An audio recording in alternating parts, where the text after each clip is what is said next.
श्री गोपीनाथ मंदिर आमर जो नाम संकीर्तन मंडली अंकुशपुर गंजाम जिला यहाँ मु जाणिक आम 50 वर्ष है देखुची ता पूर्वर स्टार्ट होती बोधे 70-80 वर्ष पुराना आम संकीर्तन मंडली मुझे मंडली जो योगदान करी मत मात्र 9 वर्ष बयस होता 1982 मसीह प्रथम थर पर संकीर्तन मंडली मुझे योगदान करी किंतु प्रथम योगदान में मुझे गाई माने गायक रूप में योगदान करी आमर अन्य विशिष्ट गायक थे श्री सुदर्शन महाराणा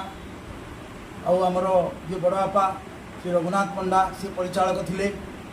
एमती यहाँ सेबुठू आज पर्यंत संकीर्तन मंडली चली एत वर्ष है केवे आमर बंधेनी मुझे भी आसे